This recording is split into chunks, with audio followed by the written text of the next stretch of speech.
Well, hey there, YouTube. It's Petey Two Finger, and I thought we would maybe take a look at some photos from the remote the other day. This is a soccer field that we play at, and my wife ran her base processor off of a little phone power bank. We got these 9 volt, they're USB plugs, and they plug into a 5 volt power bank and step the voltage up to 9 volts. So she ran all day. We were there for 8 hours, and I think we probably played for at least 6.5 of those 8 hours. And this little power bank kept her going all day, which was pretty cool.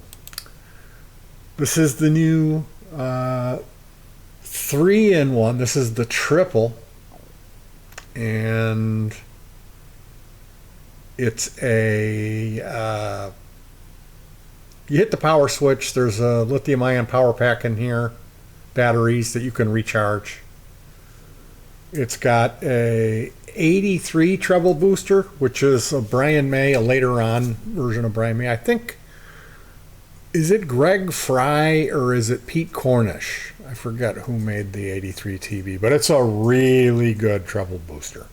It's better than a Rangemaster. But it doesn't, the Rangemaster just kills your mids and your bass. This doesn't mess with your tone as much. The middle pedal is a Demeter fat control or mid-range boost, and then we have a EP boost, Epiphone, what do you call it?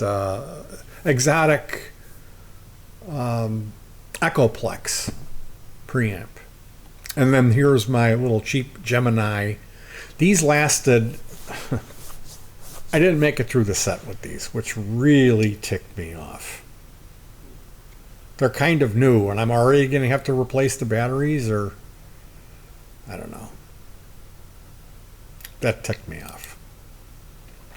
Our 2 little 8-inch subs. This is our mini rig. So we got the 10-inch Behringer PA speakers. And then this is the mini rig. So it's 100 watt for the sub, which is these two 8s. These are Eminence bass guitar speakers. And then 50 per channel for these satellites. Here's the digital recorder connected to the board off the 2-track to record. So we shoot video, and then I'll sync the audio from the memory card on this thing, and we get off the board sound, which is great. And then this is my monitor amp. This way I can crank my guitar, point it right at my head, and crank it up. It's got a master volume, power switch, LED, a fuse in the front, and then there's bass, mid-range, and treble EQ. And this is an 8-inch ceiling speaker. It's a really weird speaker. It's got 2 pairs of, like, there's a red and black wire coming into the cone for the woofer here, and then on the other side it's a stereo woofer. Then there's 2 circular PCBs that have the tweeter and the crossover on it, so there's also 2 tweeters. But this amp, it's, I found the speaker at the Goodwill for $6. It was in the package. It had a $245 price tag on it, retail. And we paid I think $7-8 for it. It was probably $7.99, I think, is what we paid. And it's got a massive magnet. It's rated at, I think, 150 watts, 400 peak, something like that. And this speaker, it just sounds phenomenal with the new XMG30, which is looking for a full range biaxial. That's what it wants to see. So here it is. This is this place. Now the sun was coming down and hitting the camera. Like, this is earlier in the day, but as the day went on, the sun was over here.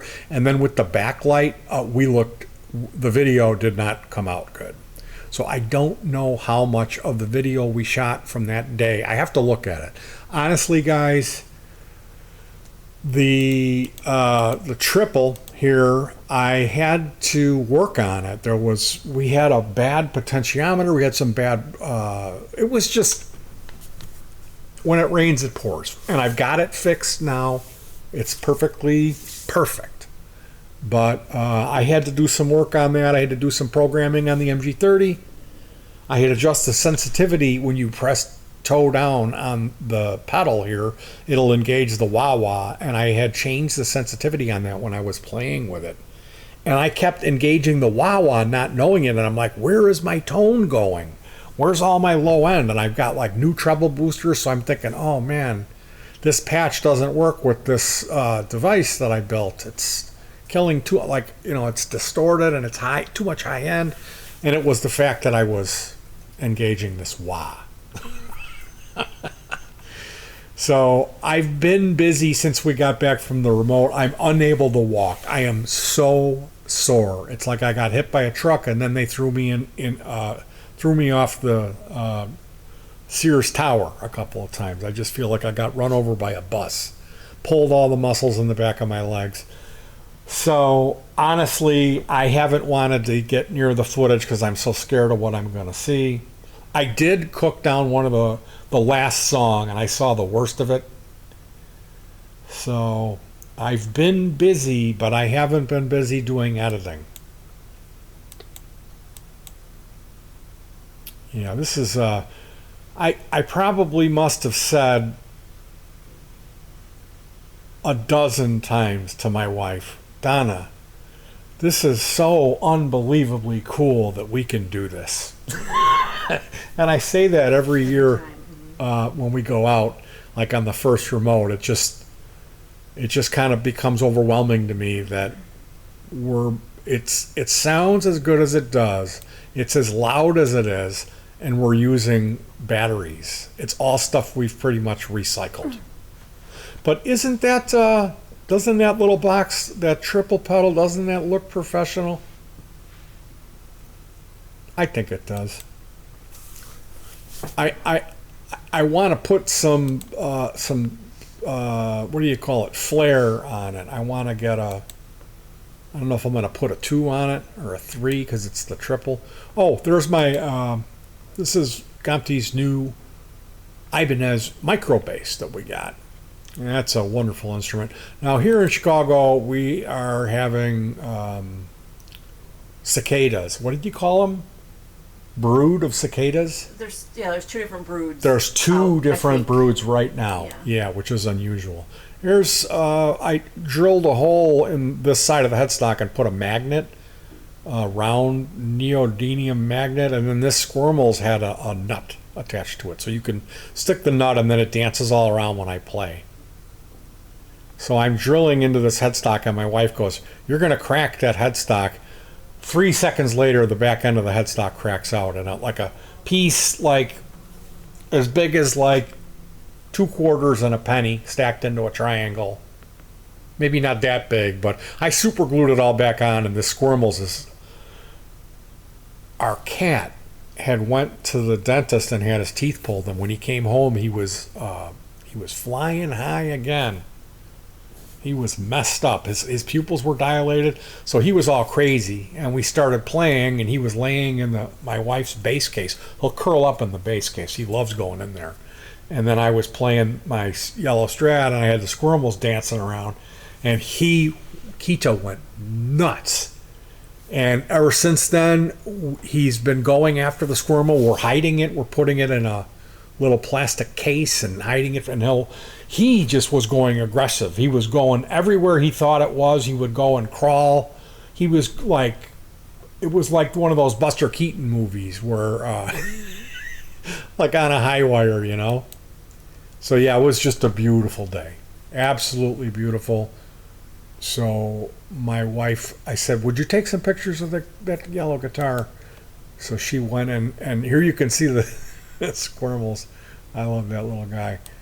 So I got to figure out what exactly I'm gonna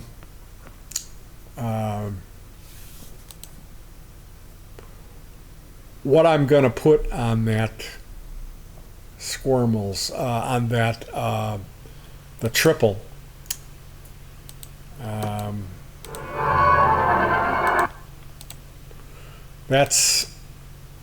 This is edited, and you can see where it's a little bit it's getting beat up in here. It's getting And I wanted that. I didn't give a significant paint job on this, and I didn't put much clear on it because I want it to get torn up. The headstock, I did a pretty good job. You can see on it there.